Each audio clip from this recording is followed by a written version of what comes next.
Hey guys, I'm back. Did you miss me? Don't lie, you didn't even realize I was gone, did you? It's okay, I don't blame you. I have not been very consistent on this channel, but I have been very consistent over on TikTok because it's a lot easier to make daily 60-second videos than it is to make a longer format, production like I'm doing here. But I am going to try to work on creating more content here as well. Recently I made this really cool animation of myself. So I finally watched the movie Klaus on Netflix and I felt inspired, so I kind of did a thing. And I kind of want to take a deep dive into how I made this using layering of motion. So let's roll the intro and I'll talk about it.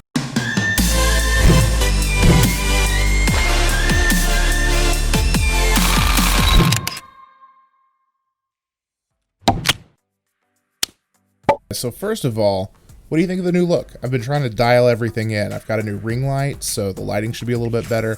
And how about that crispy audio, right? Finally got my mic up and running.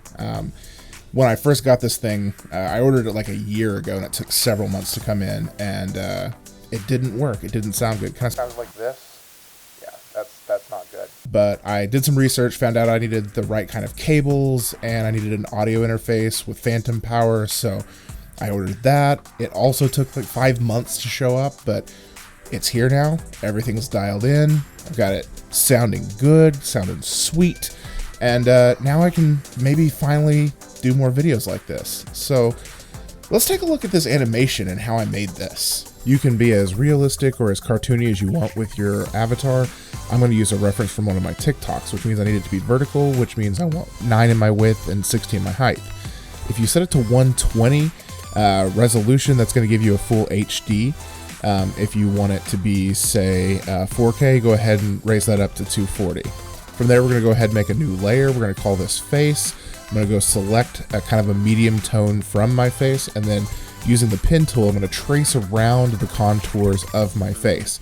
I want to go a little bit outside the lines because I'm going to cover this up with other layers with my hair and my beard and everything like that. So this one doesn't have to be precise because the edges are going to be covered. Just kind of work your way around it and create this nice solid. Once we're done with that, we're going to create new layers, and this is all about layers. You want to save everything as a separate layer, and it's really important to label these to help keep it clear what you're working on, because when you're working with this many layers, you don't want layer 1, layer 2, layer 3 when you're trying to find things. So the way I did this is I first started with a solid around like the contour of my entire hair. I'm doing this really loose just to kind of give you guys an example. Definitely take some more time, spend some time making this precise and stylize yours so it'll look good. This is just a very quick version. What I'm doing now is adding some of those extra details. Again, I would usually slow down and spend more time working on these. You can also lower the opacity of the base layer so that you can see the original hair beneath, so that you can trace over those details if you're doing this. Or you can completely stylize and invent your own puppet from scratch. Once you have all the details made, go ahead and merge those together and then rasterize them. Then you can create a clipping mask to attach it to your base hair layer. You can already see how we're starting to get dimension and we're starting to build up our layers. I'm doing the same thing with my beard, and again, I'm just doing a really loose one just to kind of show you guys an example. Then I'm going to show you the detailed layers that I spent a little bit more time on after this. Already you can see it starting to take shape. Again, I want to make sure I label everything properly. And you can see by keeping everything as a separate layer, you're able to move it around.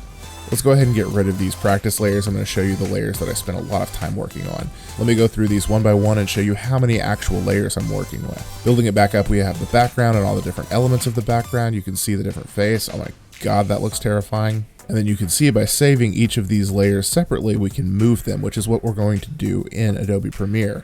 We're going to keyframe these movements in, but in order to do that, we need to have everything as its own layer. You can see for us to be able to create this like talking effect, we want to be able to move the beard and the lip. If you guys are creating a clean shaven version, just go ahead and create an extra jawline that you can move as well. Then go through every single one of your layers and save each one of them as a .png, because you're going to want to have that transparent background. That's important. Okay, moving over to Premiere, I've already brought in all of my different layers. Again, each one of them is saved as a PNG with a transparent background. Each one of them is properly labeled. We're going to go ahead and find the background layer and drop that in. We've already defined the size, so this is going to create a composition the proper size. I'm going to go ahead and time this out to about 20 seconds, which should be long enough for my audio clip. And then we just start building layers. I'm adding the TV background. I'm adding a fire element that I created in After Effects, but you can literally put anything you want if you're doing like a TV in the background like I'm doing. This is replicating the fireplace that I usually have in the background of my TikTok videos. This video clip is kind of short, so I'm going to go ahead and duplicate it a few times and then just drag a cross dissolve to fade that together so we don't have any hard cuts. Afterwards, I'm going to nest these so that I can manipulate it as one solid layer.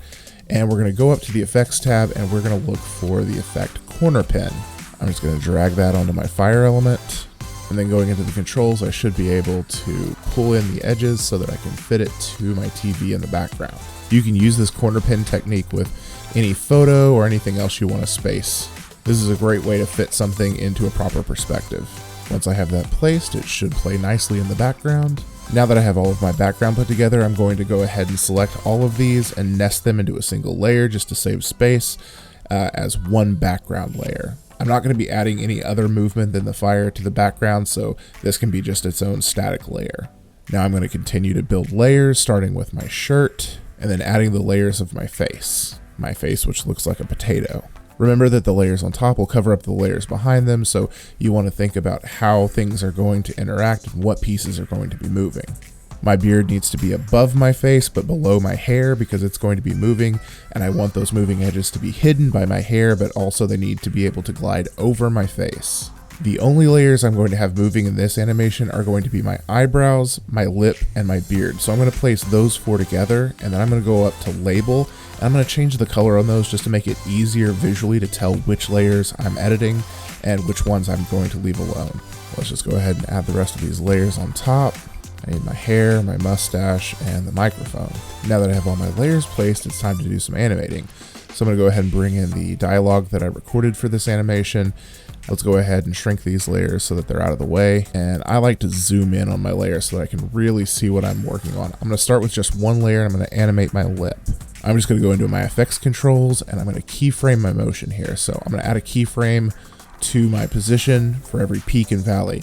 Everywhere there's a peak on the audio wave, I want to open my mouth, and for every valley, I want to close it back down.